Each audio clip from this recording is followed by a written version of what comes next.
Well, today is finally the foundation pour day.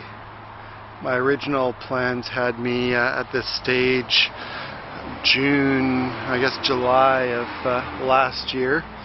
Boy, that was wishful thinking. Everything has just barely come together on time for today's pour. It's what is it, April 20th, Monday. The district of North Van has had extreme prejudice against these Durasol ICF blocks. At the footing pour stage, they allowed me to continue, but advised that I was going to have to get a Part 5 or an engineered sign-off on the waterproofing for the foundation before they would consider approving the foundation forming. So I went ahead and hired an engineer to check out my plan and to approve what I had planned on doing, in which he felt I had an adequate system and he would go ahead and do so. I then provided that information to the district, and they still were not seemingly satisfied, but today I received verbal authorization to proceed. I think they were just taking pity on me more than anything. They've made it very clear that this product won't be used again without some more approvals from the building code and an alternative approach, quote unquote. Anyway, with that behind me, I needed the extra few days to get ready anyway, to get all my foundation penetrations ready, align the walls and stuff like that. So I'll just give you a basic run through. We have previously poured the bag footings from Fastfoot and the first row of ICF, which you see down there. I've peeled the bags off a lot of the footings just to allow the footings to dry out until I'm ready to do the total waterproofing. Then we've got altogether 10 rows of Durasol, or 9 rows of Durasol, something like that. I chose to form a curb on the top because I was doing some fairly complicated insulation inserts, and it just was easier to form that than it was to modify the Durasol block. I've had several people comment that this is the nicest residential scaffolding system that they've ever seen, including the inspector. So we've got Durasol blocks, which are a stay-in-place ICF. They are reinforced with an engineered grid of rebar. And what you'll see as I come down is that all of the exterior walls have a rigid Roxol insulation insert, and there's different quantities depending on where in the house it is. But you can see our nice string lines indicating a perfectly straight wall. This is a door buck, so this is to create the drop down for the door so that it'll be flush with grade, where the rest of the foundation has a 6-inch curb that continues above grade. And I talked a lot about the 10N bar continuous bar that goes in the curb. And what happens at penetrations is that it goes down 18 inches. It also has to bend out so that it's generally center of the stub wall. And you can see one of my first penetrations. This is going to be a conduit for the instrumentation that's going to go on the outside of the foundation. This one over here will be for the 2-inch telephone and cable that's going to come from the power pole, the power pole on my property. And go down, see, got stabilizers to just to keep the wall steady, but also to true up the wall to the string line.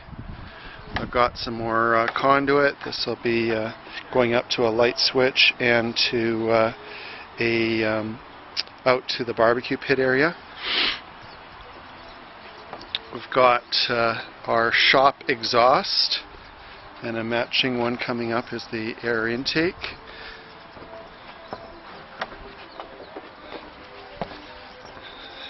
That's going to be the air intake, and then a series of conduits. I've got a tech cable going out to the cootery or my shop, power for the pump and garden lighting, instrumentation, you name it, there's all kinds of stuff here.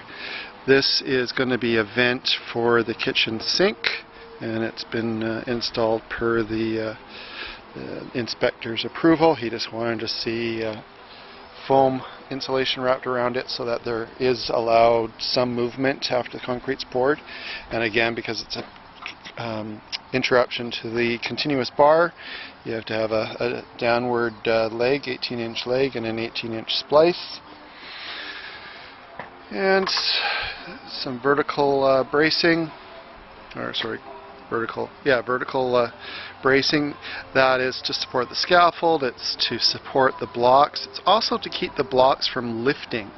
As the concretes drop down, there's a lot of hydraulic pressure pushing up, and several people have said that they've seen foundations lifted right off the footings, so that kind of locks all the blocks together so that they can't lift. And you can see some more penetrations on the garage west wall. I've got 3-inch plumbing lines. I've got a 2-inch vent for the sump. I've got penetrations for a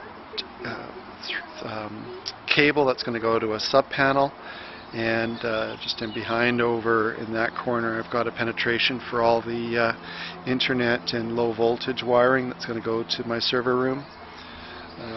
Down in here I've got 2 penetrations that are for the PEX water lines. There's going to be a washing machine in there and a sink. And then over right here is a penetration for the instrumentation to get from one side of the wall to the other. So a lot of forward thinking has had to go into setting up the foundation, including knowing where your floor trusses are so that you're not interfering with those, having a full plumbing design so that you can make sure that that is in between the floor trusses, the HVAC, all of that kind of stuff. So the neighbor's making some comments. Again, insulation inserts. Because this is a stairwell, we had to have 20 M bars that you can see down there to reinforce the opening of the stairwell, and then we had to increase the spacing of our vertical ICF bars from that 12-inch to 8-inch. And if I come down to an interface, we've got beam pockets here, so I've formed beam pockets out of plywood. Apparently they're probably going to be fairly hard to get out, but I'll have to deal with that at that time. And at the end of a column where there's an interruption, you have a whole bunch of extra vertical bars. I'll try to get that down there. I've also got a you can't see it because it's covered with plastic, but I have one column of the ICF from top to bottom that's been insulated instead of filled with concrete, and I've got it at 2 locations where this generally is the garage cold room, and this part here is the main house. So wherever the main house joins the cold room, which is a location here and a location over there, I've separated the concrete in the cold room foundation from the house foundation to prevent thermal bridging. I've actually installed instrumentation on the one that's over on that side at 3 locations, one in the rock salt column and one to the left of it, which would be the outboard side, and one to the inboard side, which would be the heated side, and we'll monitor what temperature differences that column actually makes. But that is generally it. I thank you for visiting, and I look forward to seeing you again. Cheers.